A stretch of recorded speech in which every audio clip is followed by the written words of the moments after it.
नमस्कार, आप देख रहे हैं एनबी न्यूज में आपके साथ रवि राजपूत। हमारे खास कार्यक्रम राजधानी लाइव में आप सभी का स्वागत है। वहीं राजधानी दिल्ली में मेयर के चुनाव को लेकर सत्तारूढ़ आम आदमी पार्टी और मुख्य विपक्षी दल भारतीय जनता पार्टी आमने सामने है। दोनों दल एक दूसरे पर निशाना साधते हैं और कई बार आरोप भी लगाए हैं। वहीं आम आदमी पार्टी आरोप लगा रही है कि भाजपा उनके पार्षदों को लालच देकर अपने पाले में लाना चाहती है। वहीं भाजपा भी ऐसा ही आरोप लगा रही है और कह रही है कि आम आदमी पार्टी यही खेल करने की कोशिश कर रही है।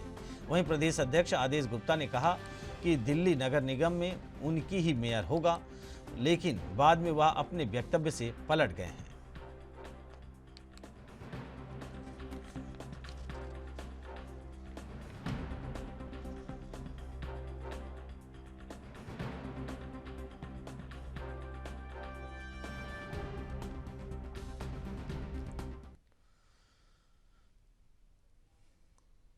वहीं इस खबर पर अधिक जानकारी के लिए हमारे संवाददाता दिल्ली से राजीव तिवारी जुड़ गए हैं।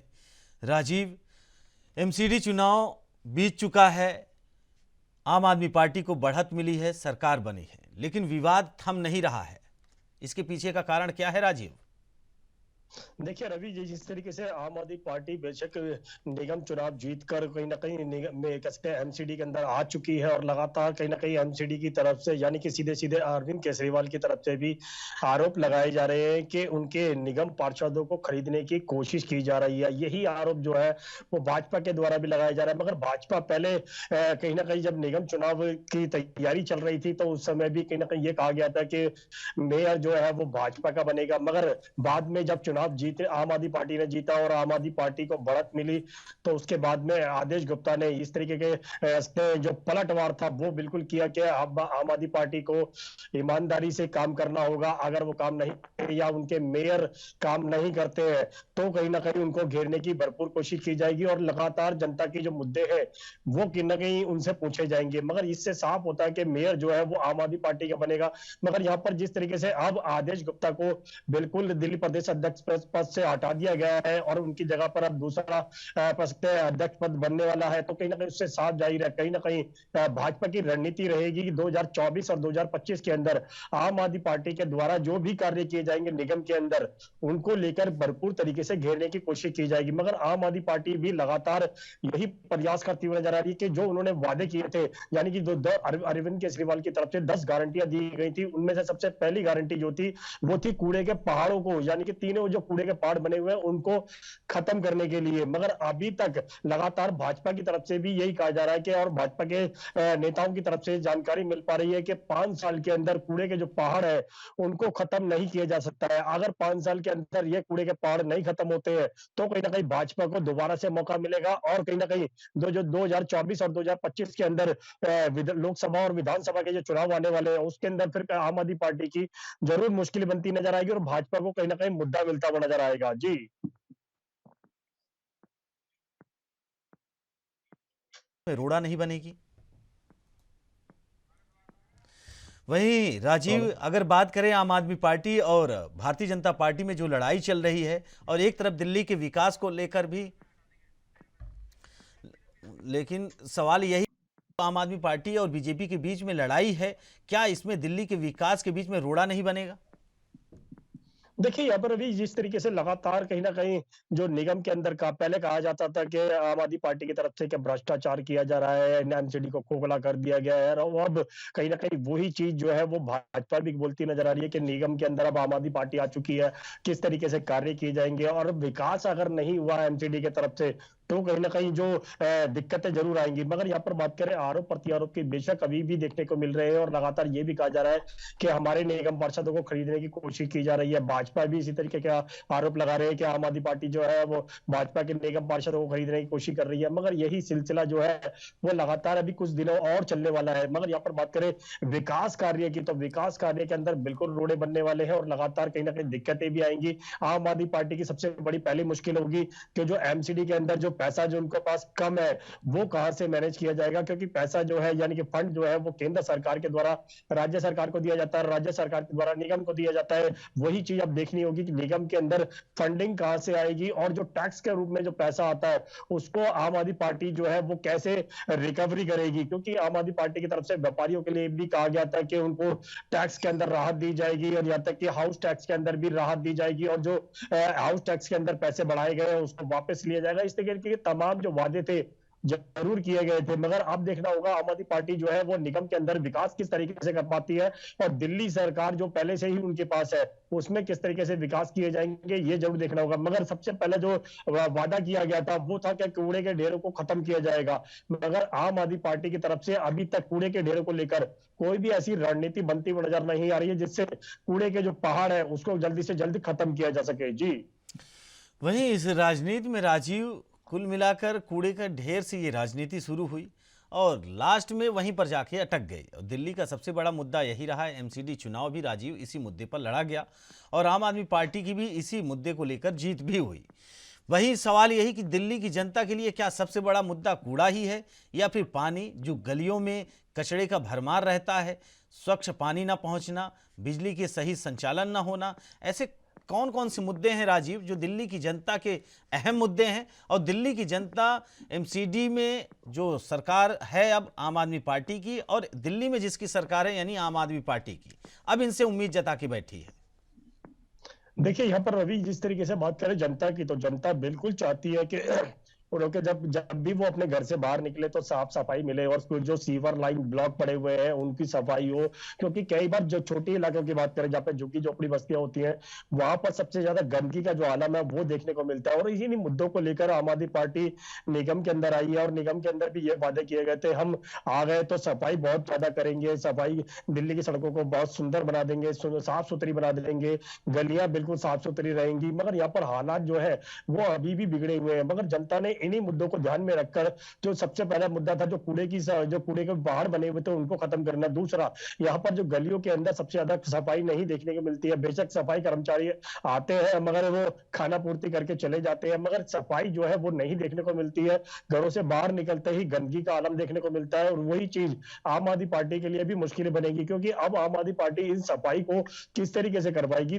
और लगातार जो गलियों के अंदर जो सीवर लाइन है वो बिल्कुल बंद पड़े हुए हैं, उनकी कैसे सफाई की जाएगी। दूसरा, यहाँ पर जो गंदगी का आलम है उसको कैसे खत्म किया जाएगा। कूड़े जो है वो लगातार हर इलाके के अंदर, हर वार्ड के अंदर देखने को मिलते हैं, कूड़े के ढेर बने हुए हैं, मगर उनको भी सफाई जो है वो लगातार नहीं की जाती है। और उन्हीं के द्वारा उन्हीं के लिए कहीं ना कहीं जनता के लिए वादे किए जाते हैं कि हम कूड़े के ढेरों को खत्म करेंगे, सफाई करेंगे, पानी की जो सुविधाएं है वो बेहतर करेंगे। मगर अभी तक छोटे इलाकों की बात करें जहाँ पे झुग्गी झोपड़ी बस्तियां हैं या फिर कच्चे इलाके हैं वहां पर भी कोई भी अभी तक व्यवस्था नहीं की गई है। दिल्ली सरकार बेशक दिल्ली के अंदर बैठी हुई है, आम आदमी पार्टी जो है वो दिल्ली के अंदर बैठी हुई है, मगर कहीं ना कहीं सुविधाएं जो है वो अभी भी दिल्ली सरकार के द्वारा जनता तक नहीं पहुंचाई गई है। साफ पानी की बात करें तो साफ पानी आज भी जनता को सही तरीके से नहीं मिल पाता है, जिसके लिए कहीं ना कहीं जनता अभी भी गुहार लगाती नजर आती है। मगर यहाँ पर बात करें सफाई व्यवस्था की, बिल्कुल सफाई व्यवस्था नहीं है और दिल्ली सरकार के लिए यानी कि आम आदमी पार्टी के लिए सबसे बड़ी मुश्किल यही होगी कि सफाई व्यवस्था किस तरीके से की जाए। और दूसरा, सफाई कर्मचारियों की बात करें तो सफाई कर्मचारियों को समय पर सैलरी नहीं मिलती है, समय से पेंशन नहीं मिलती है, उनको पक्का नहीं किया जाता है, उनकी अपनी मांगे रहती है। मगर दिल्ली सरकार यानी कि आम आदमी पार्टी जो है वो किस तरीके से निगम के कर्मचारियों के लिए काम करेगी, जनता के लिए किस तरीके से काम करेगी, ये अहम मुद्दे हैं। वो जनता के लिए किस तरीके से कह सकते हैं काम करके दिखाएंगे ताकि जनता जो है उनके लिए संतुष्ट होती हुई नजर आए। जी वहीं राजीव, अगर अभी तक के आम आदमी पार्टी के कार्यकाल की बात करें, उनके कार्यों की बात करें, तो उन्होंने दो स्तर पर बेहतर कार्य करने की कोशिश की है। एक शिक्षा है और दूसरा स्वास्थ्य है। और इसे ही लेकर आम आदमी पार्टी के प्रमुख जो हैं केजरीवाल जी, पंजाब, हरियाणा, हिमाचल, गुजरात, तमाम राज्यों में वो गए हैं और अपने परचम लहराने की कोशिश की है। लेकिन अगर ज़मीनी हकीकत की बात करें राजीव, आप दिल्ली में मौजूद हैं और आपने दिल्ली को बखूबी जाना है, उनकी गलियां, वहां पर उन्होंने जो स्वास्थ्य के क्षेत्र में, शिक्षा के क्षेत्र में काम किया है, आपने बखूबी देखा और परखा है। क्या आपको लगता है कि दिल्ली की जनता की जो मूलभूत सुविधाएं होना चाहिए, जो झोपड़पट्टियाँ बनी हुई हैं, जो गरीब लोग रहते हैं, सड़क किनारे रहते हैं, फुटपाथ पे सोते हैं, क्या उनके लिए सरकार कोई बेहतर कार्य कर रही है या उन्हें करना चाहिए? पहली चीज़। वहीं दूसरी चीज़, अगर राजीव हम बात करें, आम आदमी पार्टी की सरकार, तो सिर्फ और सिर्फ क्या ये एडवर्टीजमेंट यानी विज्ञापन तक ही सीमित है इस सरकार की पहलू, या फिर उससे आगे भी ये कार्रवाई कर रही है? देखिए, यहाँ पर बात करें आम आदमी पार्टी की, हम उदाहरण के तौर पर एक इलाके की बात करते हैं, हम मोती नगर विधानसभा की बात करते हैं, तो वहां पर जो विधायक है शिवचरण गोयल, वो आम आदमी पार्टी के हैं। दूसरा, जो अब निगम पार्षद चुन के आए हैं राकेश जोशी, वो भी आम आदमी पार्टी के। तो सीधे सीधे कहें तो कहीं ना कहीं आम आदमी पार्टी के पास पूरी ताकत जरूर आ चुकी है, मगर वहां के जो इलाके हैं, झुग्गी झोपड़ी बस्तियों की बात करें, जकीरा इलाके की बात करें, जो जहां पर सबसे ज्यादा गंदगी जो है वो देखने को मिलती है। हमने कई बार उस इलाके के अंदर भी जाकर देखा है, गंदगी जो है वो वाकई में ही इतनी ज्यादा होती है कि लोगों को वहां से निकलने में भी परेशानियां होती है। मगर सोचिए, यहाँ पर जो घरों के अंदर गंदा पानी है वो रहता है, और लगातार कीड़े मकोड़े, इस तरीके की जो परेशानियां है वो जनता को झेलनी पड़ती है। मगर अब जिस तरीके से आम आदमी पार्टी की बात करें, बेशक लाख दावे किए जाते हैं, प्रचार किया जाता है विज्ञापनों के माध्यम से, यहाँ तक कि आम आदमी पार्टी के जो मुखिया है अरविंद केजरीवाल ने पंजाब के अंदर भी ये कहा कि दिल्ली को रोल मॉडल के तौर पर रखा जा रहा है, दिल्ली की शिक्षा बेहतर कर दी गई है, स्वास्थ्य बेहतर कर दिया गया है, लगातार अस्पतालों को बेहतर कर दिया गया है। मगर जमीनी हकीकत की बात करें तो जमीनी हकीकत में अभी इतना काम आम आदमी पार्टी ने नहीं किया है, जिसका वो परचम लहराने की कोशिश कर रहे हैं। मगर यहाँ पर जिस तरीके से जनता की बात करें, बैकअप जनता जो है वो परेशान है, और जनता कहीं ना कहीं यही चाहती है, सरकारें कोई भी हो, चाहे वो आम आदमी पार्टी सरकार हो, या फिर भाजपा की हो, या फिर कांग्रेस की हो, सब कहीं ना कहीं जनता के लिए काम करें। मगर यहाँ पर जनता के लिए काम नहीं किया जाता है, सिर्फ अपने बारे में सोचा जाता है। मगर यहाँ पर जिस तरीके से हमने एक जो उदाहरण दिया, वहां पर भी अभी भी हालात इतने बिगड़े हुए हैं कि वहां पर जनता जो है वो रहने कैसे रहती है, आप खुद अंदाजा नहीं लगा सकते। जब वहां पर हम लोग पहुंचते हैं तो कहीं ना कहीं हालात इतने खराब होते हैं कि हम लोगों को भी डर लगता है कि कहीं कहीं हम गंदगी के अंदर ना पैर चला जाए हमारा, या फिर कहें घरों के अंदर जो उनके हालात होते हैं, जिस तरीके से उनके बच्चे रह रहे होते हैं, वो हालात कहीं ना कहीं देखने के लायक डरावने होते हैं, जिसकी वजह से कहीं ना कहीं परेशानियां भी आती है। मगर यहाँ पर नेता जरूर बेशक इलेक्शन के समय के अंदर उनके पास पहुंचते हैं, उनके घर तक पहुंचने की कोशिश करते हैं, और यहाँ तक बड़े बड़े वादे करते हैं। उन वादों की सच्चाई जो है वो धरातल पर छोटे इलाकों के अंदर देखने को मिलती है, जहां पर कहीं हालात जो है वो बिगड़े हुए हैं। बेशक विज्ञापन के माध्यम से बड़े बड़े होर्डिंग लगाकर आप बेशक के कितने भी दावे कर लीजिए, मगर दावों की सच्चाई जो है वो उन्हीं इलाके के अंदर देखने को मिलती है। पानी की बात करें, जब भी बारिश होती है तो दिल्ली सरकार का जो कह सकते हैं सीवर लाइन होता है, या फिर कहें जो पीडब्ल्यूडी के अंडर में आते हैं, वहां पर भी हालात जो है वो बिगड़े हुए होते हैं। मगर तमाम दावे किए जाते हैं कि हमने दिल्ली की सड़कों को बेहतर बना दिया है, ये कर दिया है, हमने वो कर दिया। मगर जनता जानती है कि जनता के लिए सिर्फ नेता जो है सिर्फ वादे करते हैं, हकीकत में कुछ नहीं करते हैं। जी वहीं राजीव, अब आम आदमी पार्टी एक राष्ट्रीय पार्टी बन गई है। गुजरात चुनाव में उन्हें 5 सीटें मिली, अब उसके बाद वो राष्ट्रीय पार्टी बन गई। 2024 का लोकसभा का चुनाव है, उसके पहले 2023 में 3 विधानसभा चुनाव हैं। एक राजस्थान में है, मध्य प्रदेश में है और छत्तीसगढ़ में है। आम आदमी पार्टी अपने हिसाब से, जिस हिसाब से वो उठ रही है, जिस हिसाब से उनके बोल हैं, जिस हिसाब से उनके कार्य हैं, क्या आपको लगता है कि 2024 या 2023 में आने वाले कल में कांग्रेस, जो मुख्य विपक्षी पार्टी है इस समय केंद्र में, वो आम आदमी पार्टी उसका जगह ले पाएगी? पहली चीज।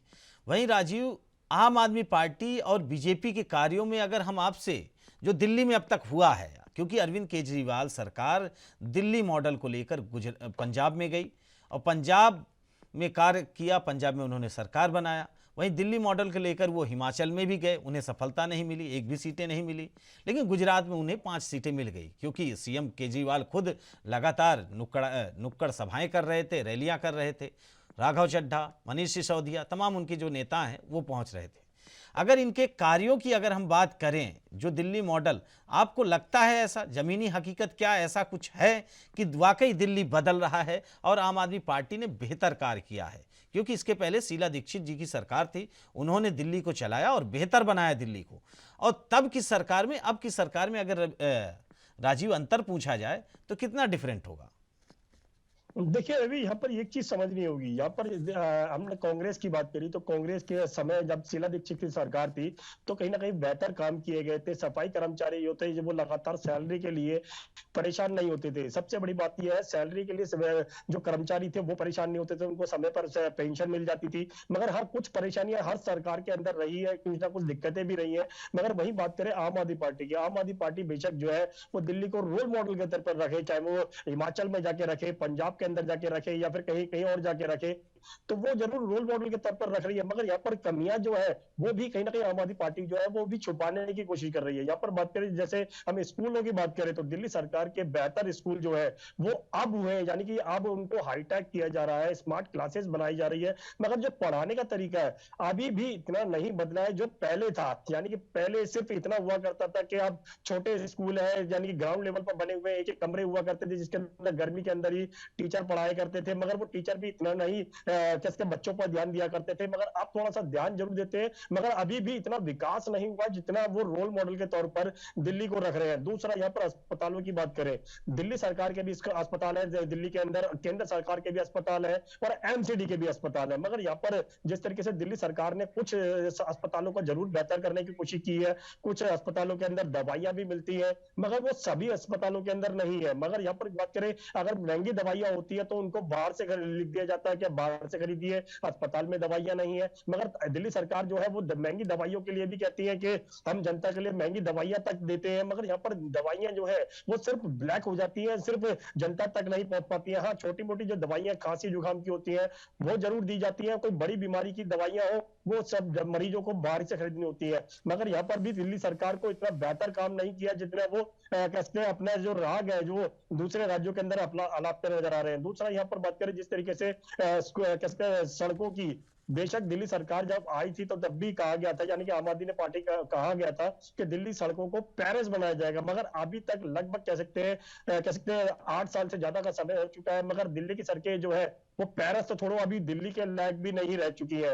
यहाँ पर बात करें, जब भी बारिश होती है तो कहीं ना कहीं जो सड़कें होती है वो टूटी फूटी हो जाती है, दूसरा गड्ढे बन जाते हैं, लोगों को ये नहीं पता लगता उनकी गाड़ियां का जो टायर है वो गड्ढे में जा रहा है या फिर पानी के अंदर है। दूसरा, यहाँ पर जो अंडर पास है वो कहीं ना कहीं पीडब्ल्यूडी के अंदर आते हैं, उनमें भी विकास नहीं देखने को मिलता। लगातार जब भी बारिश होती है तो अंडर पास जो है वो स्विमिंग पूल बन जाते हैं। बेशक आम आदमी पार्टी फिर भी दावा करती नजर आती है कि हमने बेहतर विकास किया है, मगर बेहतर के साथ साथ कहीं ना कहीं वही चीज की गई है, सिर्फ 10% विकास किया गया है तो 80-90% जो है वो सिर्फ अपनी जेबें भरने का काम किया गया है। यही चीज बात और यही चीज कांग्रेस ने भी की थी, मगर कांग्रेस के समय की बात करें तो कांग्रेस के समय के अंदर भी कहीं ना कहीं 25% काम किया जाता था और 75% काम नहीं किया जाता था। मगर यहाँ पर जिस तरीके से आम आदमी पार्टी की बात करें, बेशक आम आदमी पार्टी लाख दावे करे, बेशक उन्होंने एक सुविधा जरूर की थी जिसके अंदर कहीं ना कहीं जनता को राहत मिली, जो थी 0 पर, यानी कि 200 यूनिट तक जो बिजली थी वो जरूर फ्री मिलती है, मगर उसके अंदर भी कई बार ये देखने को मिलता है कि जो उसका जो चार्जिंग होता है वो फैक्ट्री वालों से वसूल किया जाता है, यानी कि जिनके पास फैक्ट्रियां चल रही है उनसे उनका चार्ज वसूल किया जाता है। मगर यहाँ पर जनता को लगता है कि उनका जो बिजली का बिल है वो 0 आ रहा है। मगर यहाँ पर बात करें विकास की, विकास अभी भी दिल्ली के अंदर इतना बेहतर नहीं है जितने दावे किए जा रहे हैं, मगर आम आदमी पार्टी के बिल्कुल मुखिया को भी बिल्कुल ये समझ राजीव, में आ रहा है आपने कि बेशक बिल्कुल बिल्कुल राजीव, आपने जो बताई है कहानी, दरअसल सरकारों के बीच में ऐसा कुछ होता है लेकिन कार्य महत्वपूर्ण रखता है। राजीव, आप हमारे साथ जुड़े, बहुत बहुत धन्यवाद। वहीं आपको बता दें कि एमसीडी चुनाव के बाद बीजेपी और आम आदमी पार्टी में आपस में तकरार है।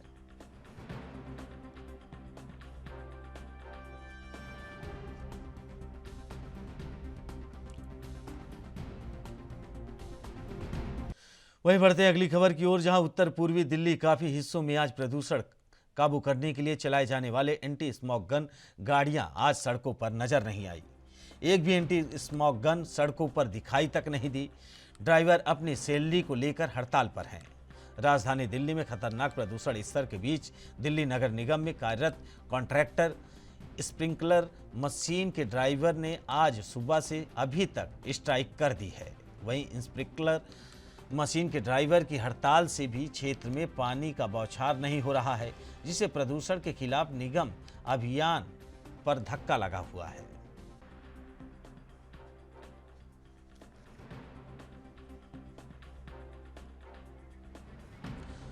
वहीं इस खबर पर अधिक जानकारी के दिल्ली से हमारे संवाददाता शिवम पांडे जुड़ गए हैं। शिवम, दिल्ली में यह माना जा रहा था कि प्रदूषण पर अब रोक लगेगी, सरकार कार्य कर रही, लेकिन लगातार अब प्रदूषण तो कुछ हद तक काबू हुआ, लेकिन जो प्रदूषण को रोकने वाले कर्मचारी हैं वही हड़ताल पर खड़े हो गए हैं। जी बिल्कुल, कभी जी मैं आपको बता देना चाहता हूँ कि ये कर्मचारी लगातार हड़ताल पे। इनका मांग है कि हमको सिर्फ वेतन 18,000 रुपए दिया जाता है, लेकिन कई महीनों से हमको वेतन नहीं दिया गया, जिसको लेकर हमारे घर में रोजमर्रा के जो सामान आता है उसको लेकर दिक्कतें चल रही हैं।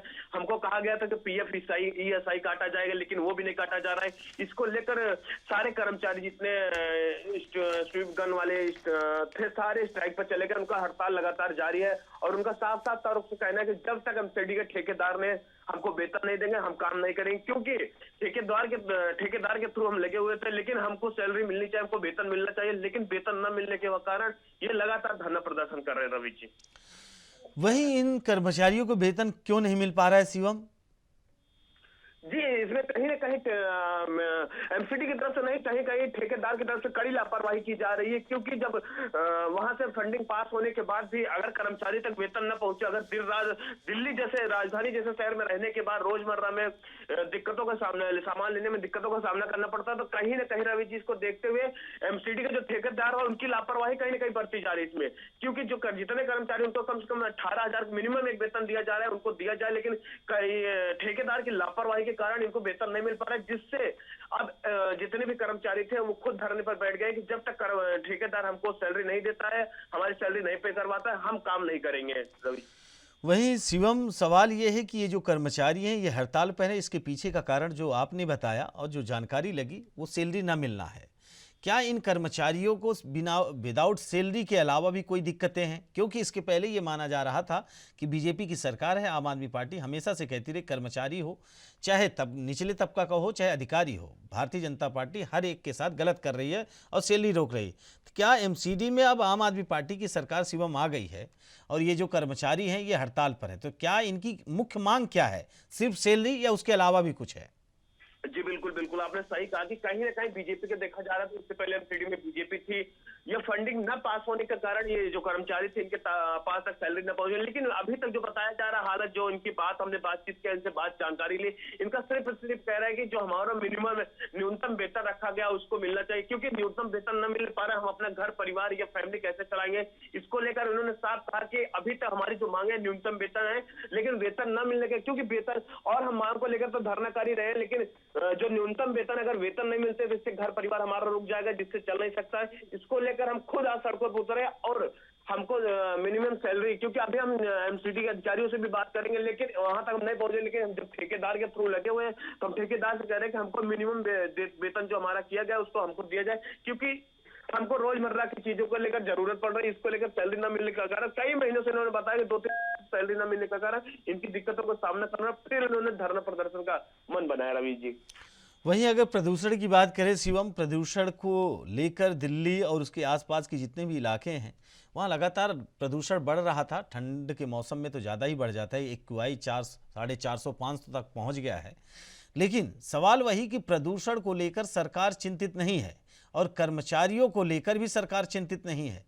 तो अब ये मान लिया जाए शिवम कि जो दिल्ली है उसमें प्रदूषण के लाख दावे तो किए जा रहे हैं, चाहे बीजेपी हो, आम आदमी पार्टी हो, इनकी तरफ से, लेकिन जमीनी हकीकत कुछ और बयां करती है। आपने सही सवाल किया रवि जी की प्रदूषण भी एक राजनीति का मुद्दा बन चुका है, आम आदमी पार्टी है, बीजेपी या कांग्रेस है। लेकिन इसके खिलाफ इसका समाधान प्रदूषण कैसे हटेगा, इसको लेकर कोई भी पार्टी है, कोई भी राजनीतिक पार्टी या बीजेपी, आम आदमी पार्टी, कांग्रेस, कोई भी दावे तो बड़े बड़े करती है, लेकिन प्रदूषण को हटाने के लिए, रोकथाम के लिए इसका कोई भी उपाय नहीं है। क्योंकि दिल्ली जैसे देश की राजधानी में लोगों को प्रदूषण से काफी दिक्कतों का सामना करना पड़ रहा है। इस बार आपको बताऊं कि डेंगू को 4,500 आंकड़े आए हैं, मलेरिया के सबसे ज्यादा दिल्ली के अंदर आंकड़े आए हैं। लेकिन दावे तो पार्टी या राजनीतिक पार्टी या दल बड़े बड़े करते हैं, लेकिन जो जमीनी हकीकत रवि जी देखा गया सर्वे के दौरान, हम लोग भी जाके एमसीडी चुनाव में काफी सर्वे किया, लेकिन जो जमीनी हकीकत देखने में वो दिल्ली के अंदर नहीं देख पा रहे। लेकिन वादे तो बड़े बड़े हो जाते हैं पार्टियों से भी, क्योंकि अब देखिए आप, उस समय अभी कुछ दिन, 1 महीने पहले एक्यूआई 400-450 पहुंच जाता था, फिर उसके बाद कम हुआ। फिर जो प्रतिबंध लगाए गए थे वाहनों पे लगाए गए थे, 4S पे, 4S-6S पे, जितने बड़े बड़े वाहनों तो जो दिल्ली के अंदर एंट्री करते उन पे बैन लगा दिया। लेकिन जैसे प्रदूषण कम हुआ, 300-350 पहुंचा, लगभग 200 करीब, फिर खोल दिया गया, फिर उसके बाद प्रदूषण बढ़ता। ये कहीं ना कहीं सरकार की लापरवाही बताई जा रही रवि जी इसमें। शिवम, आपका बहुत बहुत धन्यवाद, आप हमारे साथ जुड़े और अधिक जानकारी साझा किए।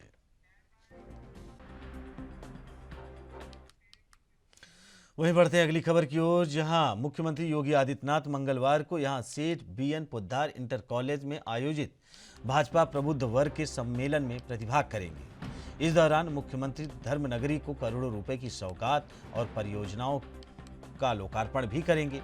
मुख्यमंत्री के आगमन को देखते हुए पुलिस और प्रशासनिक स्तर पर सभी तैयारियां पूरी कर ली गई हैं।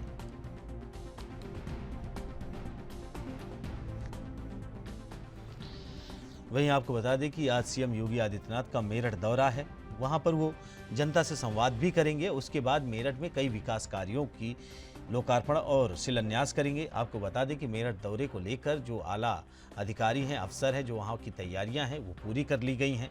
और सीएम योगी का आज ये दौरा बहुत ही महत्वपूर्ण है, क्योंकि मेरठ के विकास में सीएम योगी आज करोड़ों रुपए की सौगात देंगे। ये माना जा रहा है कि सीएम योगी आदित्यनाथ आज मेरठ पहुंचेंगे और मेरठ में वो लोगों से मुलाकात भी करेंगे, उनकी समस्याएं भी जानेंगे।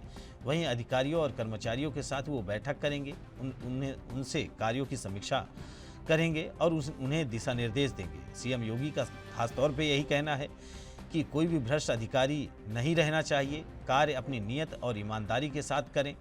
सरकार को किसी भी तरीके से गलत गतिविधियों के विषय में जानकारी ना मिले, इसलिए हर एक कर्मचारी और अधिकारी और प्रत्येक मंत्री और विधायकों का ये कर्तव्य है कि प्रदेश के विकास में अपना अहम योगदान देने के लिए अपने कर्तव्यों का निर्वहन करे।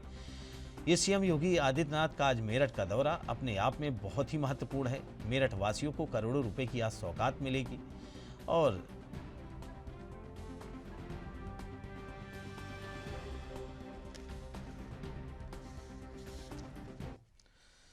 वहीं इस खबर पर अधिक जानकारी के लिए हमारे संवाददाता जितेंद्र चौहान लखनऊ से जुड़ गए हैं। जितेंद्र, आज सीएम योगी आदित्यनाथ का दौरा है मेरठ का और करोड़ों रुपए के विकास कार्यों की जो योजना है उनकी आज वो लोकार्पण करेंगे और शिलान्यास करेंगे। क्या कुछ जानकारी है और किन किन विकास कार्यों को लेकर सीएम आज मेरठ जा रहे हैं? देखिए, लगभग 9:30 बजे उत्तर प्रदेश के मुख्यमंत्री योगी आदित्यनाथ यहाँ से प्रस्थान करेंगे और उनका दिल्ली, मथुरा और कहीं ना कहीं कहा सकता है कि वहां पर आज दौरा है और कहा जा सकता है कि वहां पर गाजियाबाद पहुंचने के बाद वो विनेटरी विश्वविद्यालय मथुरा पहुंचेंगे और उसके बाद लगभग 11 बजे से 12:30 बजे तक वो प्रबुद्ध जन सम्मेलन व विकास परियोजनाओं का लोकार्पण करने का उत्तर प्रदेश के मुख्यमंत्री योगी आदित्यनाथ करेंगे। तो वही कार्यक्रम में सेंट एनपीएस बदौर इंटर कॉलेज मथुरा पहुंचने के बाद वो लगभग 12:30 बजे विनेटरी विश्वविद्यालय प्रस्थान करेंगे और ये कहा जा सकता है कि लगभग 1 घंटे तक वहां प्रबुद्ध जन सम्मेलन का संबोधन करने के बाद, प्रबुद्ध जनों से बात करने के बाद वो एक बड़ी विकास परियोजनाओं को लोकार्पण शिलान्यास करने का काम करेंगे। और वहीं लगभग 1 बजे खेरिया एयरपोर्ट आगरा से प्रस्थान करने के बाद वो 1:30 बजे के आसपास यानी 2 बजे के आसपास वो लखनऊ पहुंचेंगे और यहाँ पर 15वें पुरुष हॉकी विश्व कप है उसकी ट्रॉफी को कहीं ना कहीं कार्यक्रम में सहभागिता करने का काम करेंगे। और 3 बजे 5 कालिदास मुख्यमंत्री आवास पर ये कार्यक्रम होगा जिसमें मुख्यमंत्री योगी आदित्यनाथ हिस्सा लेंगे। और ये कहा जा सकता है लगातार उत्तर प्रदेश के मुख्यमंत्री योगी आदित्यनाथ दौरे पर हैं और कहीं ना कहीं उत्तर प्रदेश के दौरे पर जहां विकास कार्यों को जोड़ने का काम कर रहे हैं और साथ ही साथ जो प्रबुद्ध जन सम्मेलन है, ये सम्मेलन है, उनको संबोधित करने का काम करेंगे। और साथ ही साथ ये कहा जा सकता है कि नगर निकाय का चुनाव जिस तरह से नजदीक आ रहे हैं उस तरह से लगातार जो मुख्यमंत्री योगी आदित्यनाथ के दौरे हैं वो कहीं ना कहीं बढ़ते जा रहे हैं। और क्योंकि नगर निकाय एक बड़ी कहा जा सकता है कि जीत के तौर पर भारतीय जनता पार्टी देख रही है और इन जीतों को जीतना, क्योंकि महापौर भारतीय जनता पार्टी के ही कई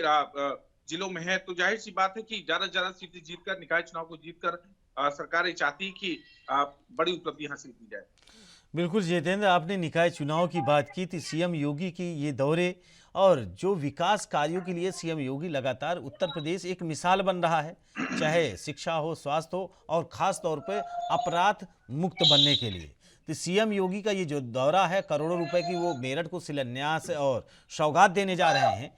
क्या आपको लगता है कि इससे जो आने वाला निकाय चुनाव है उसमें भारतीय जनता पार्टी को एक पहचान और एक उन्नति, अगर हम कहें तो गलत नहीं होगा, उनके भारतीय जनता पार्टी के चरित्र और चित्रण में विकास होगा, क्या वो बढ़ेगी?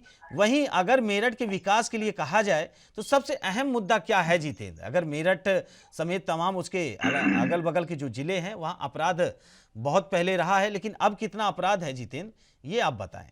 देखिए, तमाम जिलों में जो प्राथमिकता होती है वो कानून व्यवस्था की होती है। व्यापारी सुरक्षा चाहता है, बेटियों की सुरक्षा को लेकर, आम जनमानस की सुरक्षा को लेकर कानून व्यवस्था एक बड़ा मुद्दा होता है। जाहिर सी बात है कि और ऐसे मुद्दों को लेकर लगातार भारतीय जनता पार्टी सरकार में आई थी।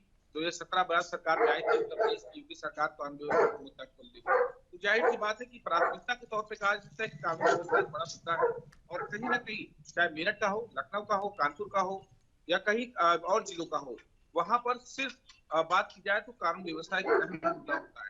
तो जाहिर सी बात है कानून व्यवस्था, रोजगार के मुद्दे, ये अहम मुद्दे हैं। तो जाहिर सी बात है इस पर फोकस प्रदेश सरकार कर रही है, और कहीं ना कहीं इन मुद्दों को सरकार जल्द से जल्द निपटाना चाहती है और कानून व्यवस्था सुदृढ़ करना चाहती है उत्तर प्रदेश में। और रोजगार को लेकर सरकार लगातार कटिबद्ध है, सरकार करना चाहती है। और जिससे उपलब्धि के तौर पर जहाँ सरकार दोबारा आई है, तो सरकार चाहती है कि निकाय चुनाव में ज्यादा से ज्यादा सीटें जीती जाए भारतीय जनता पार्टी की, जिससे विकास कार्यों को से जनता को जोड़ा जाए।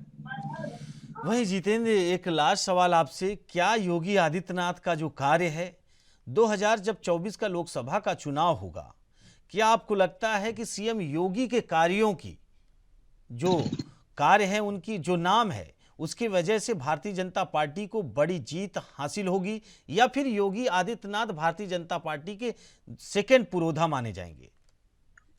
देखिए, ये फिलहाल जनता जनार्दन तय करती है। जब मतदान पड़ता है तो जाहिर सी बात है कि वो प्रतिनिधि को चुनते हैं, और प्रतिनिधि जितने ज्यादा किसी भी पार्टी के चुने जाएंगे तो जाहिर सी बात है। बिल्कुल बिल्कुल जितेंद्र, इस पे एक प्रश्न हम और ऐड कर दें। जितेंद्र, इस पे एक प्रश्न हम और ऐड कर दें। दरअसल है क्या कि अभी तक भारतीय जनता पार्टी के जो मुख्य चेहरा और केंद्र में बैठे, यानी कि मोदी जी, प्रधानमंत्री मोदी जी हैं, लेकिन मोदी जी के बाद अगर कोई दूसरे स्थान पर योगी जी का चेहरा आता है, और योगी जी के जो कार्य हैं और उन कार्यों की बदौलत क्या 2024 में, वही हमारा प्रश्न, कि 2024 में जो चुनाव है क्या भारतीय जनता पार्टी के लिए थोड़ा आसान रहेगा? देखिए, बिल्कुल जाहिर सी बात है कि कोई भी राह आसान नहीं होती, क्योंकि अभी कई राज्यों के चुनाव हुआ, जिसमें हिमाचल भी था, गुजरात भी था, और उत्तर प्रदेश में उपचुनाव भी थे। और उपचुनाव में कहा जा सकता है कि लगातार उपचुनाव में भी समाजवादी पार्टी के पक्ष में 2 सीटें गई हैं, तो वहीं गुजरात भारतीय जनता पार्टी के पक्ष में गई, हिमाचल कांग्रेस के पक्ष में गई है। तो जाहिर सी बात है कोई राह आसान नहीं है, और उस राह आसान को बनाने के लिए, हालांकि प्रधानमंत्री के बाद 5 मिनट नेताओं में उत्तर प्रदेश के मुख्यमंत्री योगी आदित्यनाथ हिंदुत्व के चौरे पर जाने जाते हैं। तो जाहिर सी बात है कि मुख्यमंत्री योगी आदित्यनाथ के चेहरे पर ही उत्तर प्रदेश में दोबारा सरकार आई है, क्योंकि कई अहम मुद्दे ऐसे हैं जिस पर उत्तर प्रदेश की योगी सरकार ने काम किए हैं और जनता ने उनको चुनने का काम किया है। तो अब ये जनता जनार्दन तय करेगी कि आखिरकार 2024 में किसको बैठाया जाए। लेकिन प्रधानमंत्री का जो चर्चित चेहरा है और जो उनका नाम है, वो कहीं ना कहीं जनता जरूर पसंद करती है, क्योंकि 2 बार सरकार में रहे हैं, और जाहिर सी बात है कि 2 बार सरकार बनाना एक बड़ी उपलब्धि होती है प्रधानमंत्री पद की। तो उसको देखते हुए भी जनता तय करेगी, आखिर उनके कार्यों को देखकर तय करेगी कि आखिरकार कितना काम हुआ।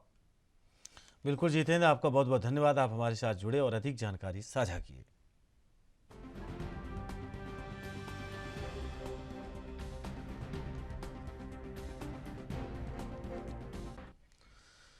वहीं बढ़ते हैं अगली खबर की ओर, जहां महाराष्ट्र में शिवसेना में पड़ी फूट के बाद मुख्यमंत्री एकनाथ शिंदे ने बीजेपी के साथ मिलकर सरकार बना ली थी। तब से यह कहा जा रहा था कि उद्धव ठाकरे गुट धीरे धीरे कमजोर हो जा रहा है। हालांकि रविवार को एक प्रेस कॉन्फ्रेंस के दौरान उद्धव ठाकरे ने दावा किया है कि उनकी पार्टी में आने वाले लोगों की संख्या तेजी से बढ़ रही है। उन्होंने यह भी कहा है कि जल्द ही महाराष्ट्र में भीम शक्ति और शिव शक्ति का फार्मूला अस्तित्व में आएगा। उद्धव ठाकरे ने महाराष्ट्र के राज्यपाल भगत सिंह कोश्यारी पर भी निशाना साधा। उन्होंने कहा कि जिस व्यक्ति ने छत्रपति शिवाजी महाराज जी का अपमान किया, वह प्रधानमंत्री नरेंद्र मोदी के साथ क्यों खड़ा है।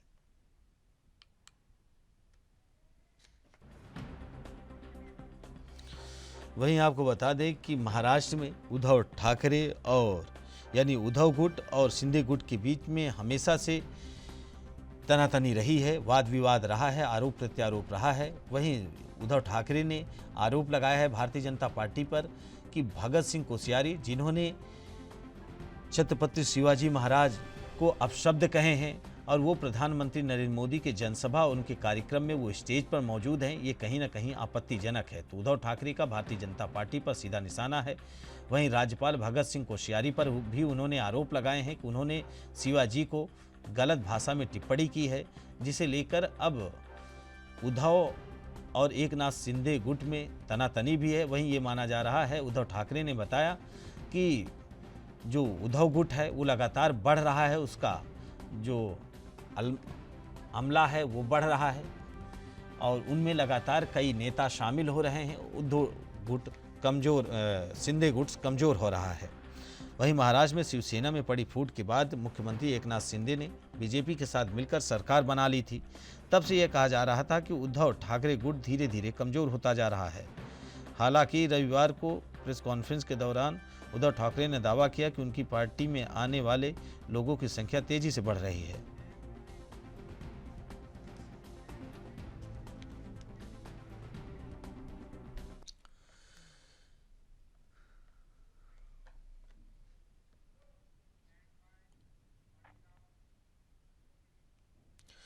वहीं इस खबर पर अधिक जानकारी के लिए हमारे संवाददाता सत्यप्रकाश सोनी मुंबई से जुड़ गए हैं। सत्यप्रकाश, मुंबई की जो राजनीति है वाकई किसी चाणक्य भेद से कम नहीं है। जो अभी तक उद्धव गुट और शिंदे गुट में मनमुटाव चल रहा था वो भारतीय जनता पार्टी के बीच में भी आ गई। उसके पीछे के कारण भगत सिंह कोश्यारी हैं। क्या कुछ कहानी है महाराष्ट्र में शिंदे और कुल मिला उद्धव गुट की? बिल्कुल, देखिए, महाराष्ट्र के पूर्व मुख्यमंत्री उद्धव ठाकरे ने भारतीय जनता पार्टी और देश के प्रधानमंत्री नरेंद्र मोदी को लेकर एक तंज कसा है, जिनमें उन्होंने सीधे तौर पर महाराष्ट्र के राज्यपाल भगत सिंह कोश्यारी पर जो है आक्रामक दिखे। इस दौरान उन्होंने कहा कि जिस व्यक्ति ने महाराष्ट्र के आराध्य देव छत्रपति शिवाजी महाराज का अपमान किया, उस व्यक्ति के साथ देश का प्रधानमंत्री क्यों खड़ा है, इसे समझने की जरूरत है।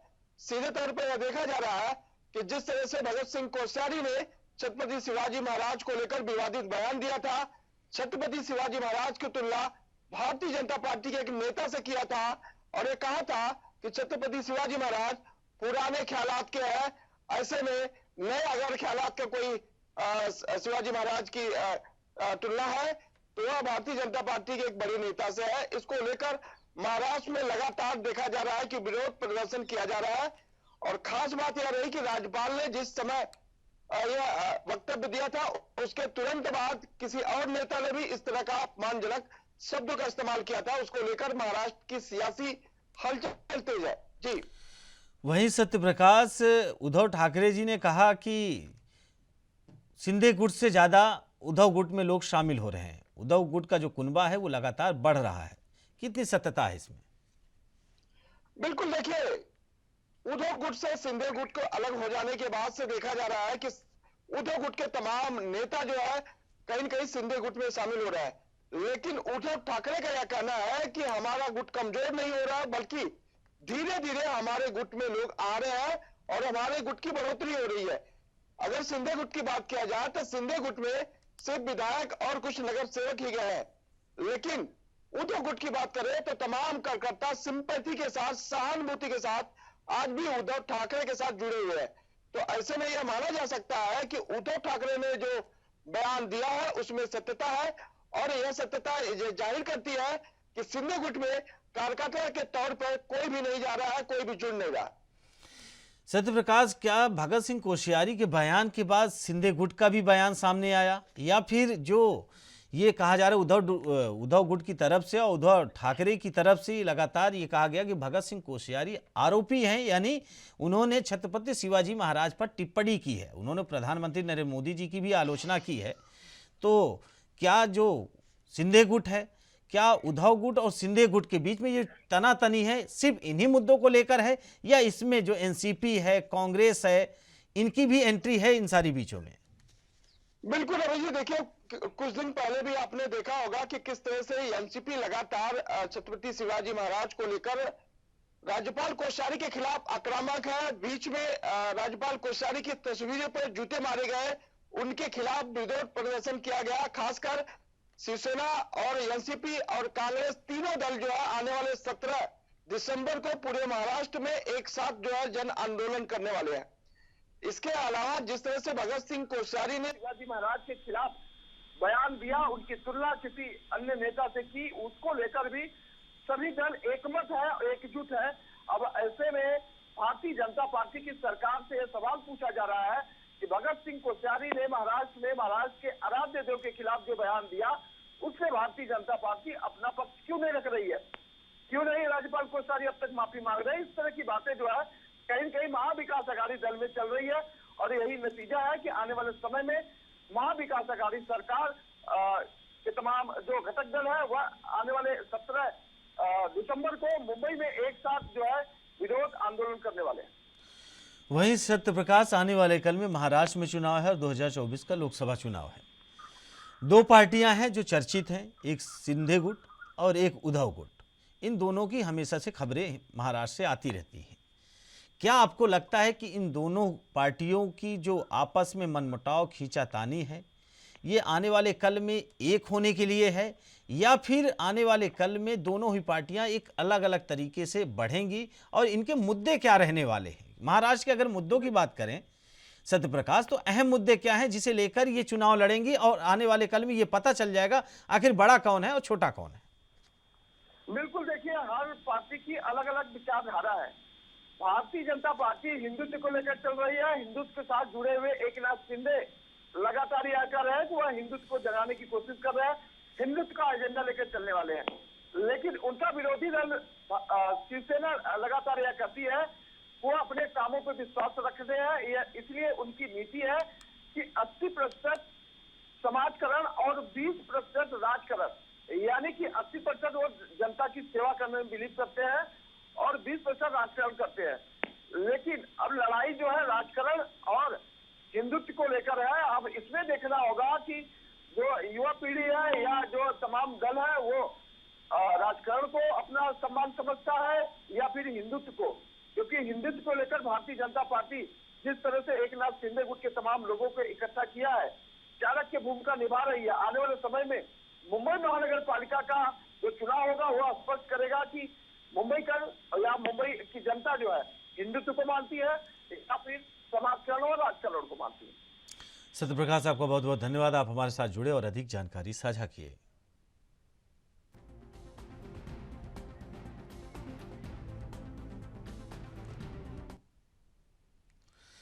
वहीं हिमाचल में मंत्रियों के नाम को लेकर सीएम सुखविंदर सिंह सुक्खू और पार्टी अध्यक्ष प्रतिभा सिंह के बीच घमासान होने लगा है। सोमवार को सीएम सुक्खू ने कहा कि वह विधायक दल की मीटिंग के बाद दिल्ली जा रहे हैं। इसका पता चलते ही हिमाचल कांग्रेस अध्यक्ष प्रतिभा सिंह भी विधायक बेटे विक्रमादित्य के साथ दिल्ली रवाना हो गई हैं।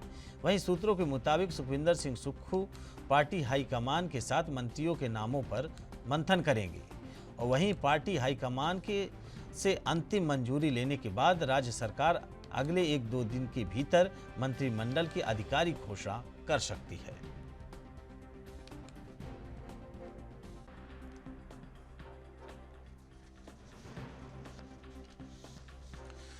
वहीं इस खबर पर अधिक जानकारी के लिए हमारी ब्यूरो चीफ टीना ठाकुर हिमाचल से जुड़ गई हैं।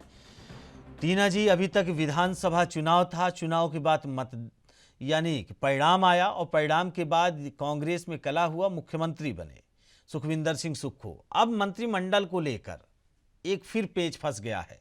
प्रतिभा सिंह अलग और सुखविंदर सिंह सुक्खू अलग। वो अपने बेटे को मंत्री बनाना चाह रहे हैं। कैसे हिमाचल चलेगा और क्या कुछ जानकारी है इस पर? जी बिल्कुल, अभी तक ये मुख्यमंत्री में बसा हुआ था और इसके बाद मंत्रियों को लेकर एक जो है कांग्रेस में एक देखने को मिल रहा है कि कांग्रेस के लिए एक जंग की शुरू हो गई है। यहाँ पे भी देखिए, पहले तो बताया जा रहा था जिसमें किसी का मंत्री बनना तय है और 1-2 दिन के भीतर जो मंत्रिमंडल की आधिकारिक घोषणा वो हो सकती है। लेकिन कल बताया जा रहा है कि दिल्ली चले गए हैं सुखविंदर सिंह सुक्खू और उसके बाद जब पता लगा है तो प्रतिभा सिंह जो प्रदेश अध्यक्ष है वो भी दिल्ली चली गई और माना तो खैर ये भी जा रहा है कि कैबिनेट पर भी डिस्कशन के लिए ये लोग दिल्ली गए हैं। उसके बाद जब ये आएंगे तो उसके बाद एक आधिकारिक घोषणा जो है मंत्रिमंडल की यहाँ पर हो सकती है। जी वहीं टीना जी, आपको लगता नहीं कि हिमाचल में आगे कांग्रेस के आपसी कलह, एक नेता पार्टी को छोड़कर दूसरा नेता लगातार जा रहा है, फिर किसी न किसी तरीके से चुनाव हुआ और कांग्रेस को बढ़त मिली और जीत दर्ज हुई, फिर मुख्यमंत्री को लेकर पैंच फंसना, अब मंत्रिमंडल को लेकर पैंच फंसना। एक तरफ सुखविंदर सिंह सुक्खू कहने के लिए कांग्रेस के आसान है कि हम सब एक में हैं, हमारी विचारधारा एक है, हमारी सोच एक है, हम मिलकर काम करेंगे, लेकिन अलग अलग जाना और लगातार विकास के मुद्दे जैसे ओपीएस है, तमाम मुद्दों को लेकर 2 दिन से लगातार सुखविंदर सिंह सुक्खू हो या डिप्टी सीएम मुकेश अग्निहोत्री हो, ये दावे कर रहे हैं। लेकिन अगर आपसी मुटाव होगा तो हिमाचल का विकास कैसे होगा टीना जी? जी बिल्कुल, आपने सही बोला, क्योंकि अभी तक जब भी दर्ज करके कांग्रेस पहुंची है और एक अच्छा बहुमत लेकर सदन में पहुंची है, लेकिन उसके बाद जो ये चीजें हैं वो कहीं ना कहीं नुकसान पहुंचाती है। और ऐसे में कांग्रेस की खैर पहले से भी राजनीतिबाजी है, अनपढ़ है, लेकिन अभी फिलहाल देखने में आ रहा था कि मंत्री पद को लेकर, इससे पहले जो मुख्यमंत्री पद को लेकर घमासान था, उसमें शासकों की लड़ाई भी थी, सब कुछ था, लेकिन उसके बाद एकदम से शांति सी थी। लेकिन अब फिर से यही है कि मंत्रिमंडल में स्थान पाने के लिए सभी में खींचतान सी होगी, और अगर उसके बाद मंत्रिमंडल बन जाता है और फिर भी ये खींचतान चली रहती है, तो कांग्रेस की लिए कहीं ना कहीं मुश्किलें खड़ी होंगी। और भाजपा निश्चित तौर पर ये सब देख रही है, इन सब पे नजरें बनाए हुए हैं कि किस तरह का माहौल है, किस तरह की चीजें हैं। तो निश्चित तौर पर कांग्रेस को आगे चल के नुकसान उठाना पड़ सकता है अगर ये सब इसी तरह से चलता रहा और खींचतान अभी जाके थमी नहीं तो जरूर कांग्रेस जो है मुश्किल में आ सकती है। जी टीना जी, आपका बहुत बहुत धन्यवाद, आप हमारे साथ जुड़ी और अधिक जानकारी साझा की। राजधानी लाइव में खबरों का सिलसिला जारी है। फिलहाल रुकते हैं छोटे से ब्रेक के लिए, ब्रेक के बाद जल्द हाजिर होते हैं।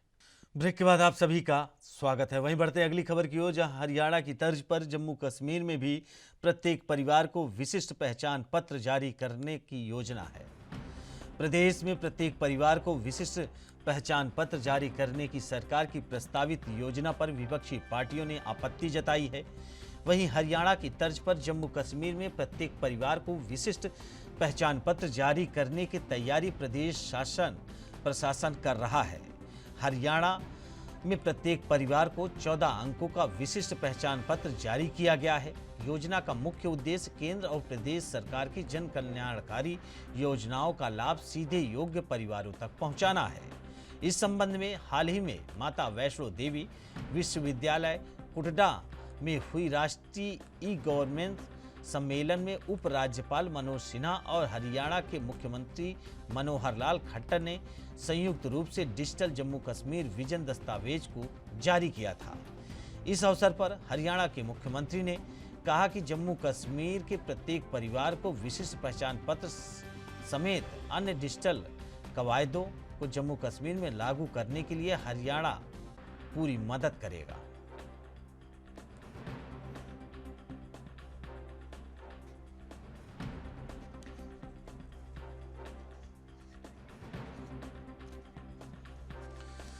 वहीं इस खबर पर अधिक जानकारी के लिए हमारे संवाददाता रविंद्र श्रीवास्तव जुड़ गए हैं। रविंद्र, हरियाणा के तर्ज पर जम्मू कश्मीर को पहचान पत्र बनाना, विशिष्ट पहचान पत्र, और इसी तर्ज पर और मनोहर लाल ने भी कहा है कि हम इसे मदद करेंगे, इस पर क्या कुछ जानकारी है?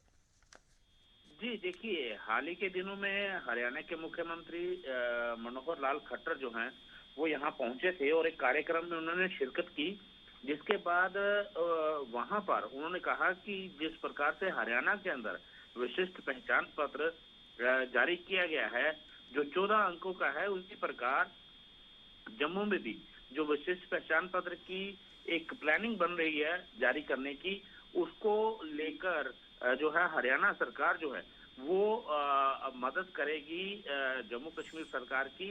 लेकिन इस पर विपक्षी पार्टियां जो हैं वो कहीं ना कहीं मुखर होती नजर आ रही हैं, क्योंकि उनका कहना है कि इससे लोगों की जो पर्सनल इंफॉर्मेशन है वो भी सरकार तक पहुंच जाएगी और इससे नुकसान जो है वो होगा। इसमें चाहे कांग्रेस हो या पीडीपी हो या फिर एनसी हो, वो लगातार जो है सरकार पर अपना जो है कहा जाए सरकार की मंशा पर सवाल उठा रही हैं, क्योंकि जिस प्रकार से एक विशिष्ट पहचान पत्र जो है वो सरकार जारी कर रही है। लेकिन उपराज्यपाल मनोज सिन्हा का भी कहना है कि अगर इस विशेष पहचान पत्र को जारी किया जाता है तो इससे आम लोगों को जो बेनिफिट मिलते हैं वो सीधे उनके खाते में जाएंगे, या उनको अगर कोई राशि मिलती है तो उनके खाते में जाएगी, और उनको कोई भी सुविधा देनी हो तो उनका पूरा डाटा जो है वो हमारे पास होगा, तो उस प्रॉपर इंसान को जो है वो सुविधा जाएगी। रवि, वहीं रविंद्र, ये जो विशिष्ट पहचान पत्र है, इससे अगर जम्मू कश्मीर के लोगों को किस हिसाब तक सहूलियत मिलेगी कार्यों में, विकास में, और पैसा जैसे आपने बताया कि अकाउंट में उनके पैसा पहुंचेगा, तो ये विशिष्ट पहचान पत्र से जो वासी हैं जम्मू कश्मीर में या फिर हरियाणा की तर्ज पर जो बनाया जा रहा है, तो जम्मू कश्मीर वासियों को इससे फ़ायदा क्या होगा? और फ़ायदा मिलने पर अगर कहा जाए और आने वाले कल में क्या ये आधार कार्ड के रूप में देखा जाएगा या फिर कुछ अन्य तरीके से इसका विकास होगा?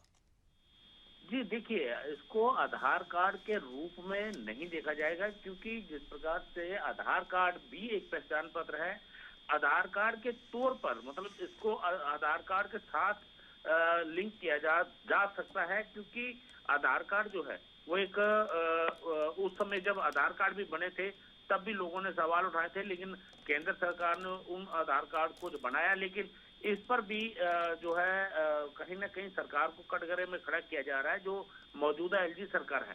तो ऐसे में कहा जाए, सरकार का यही कहना है कि किसी भी प्रकार की सुविधा हो, जैसे सरकार कोई भी सुविधा लॉन्च करती है तो अगर उसका लाभार्थी जो है उसका सरकार के पास डाटा होगा तो उसकी कोई भी जो सुविधा है वो उसको सीधे ही मिलेगी। लेकिन इस पर कहीं ना कहीं सियासत जो है वो हो रही है, विपक्षी पार्टियां यही कह रही हैं कि इससे जो निजता है उस पर कहीं ना कहीं एक आघात करने की कोशिश जो है वो की जा रही है। हालांकि एलजी ने कहा है कि इस पर कोई घबराने की जरूरत नहीं है, अगर किसी को भ्रम में नहीं रहना चाहिए, अगर कोई चाहता है तो उसका बनेगा, अगर नहीं चाहता है तो वो नहीं वो बनवाए, लेकिन सरकार जो है अपनी सुविधाओं को जारी करने के लिए इस कार्ड का बना रही है और इसके अंक जो होंगे वो 8 होंगे। रवि,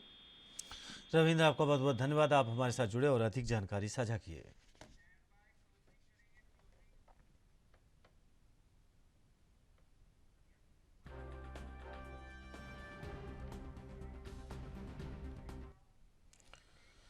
फिलहाल राजधानी लाइव में हमारे साथ इतना ही। बाकी खबरों से जुड़े रहने के लिए देखते रहिए एनबी न्यूज। नमस्कार।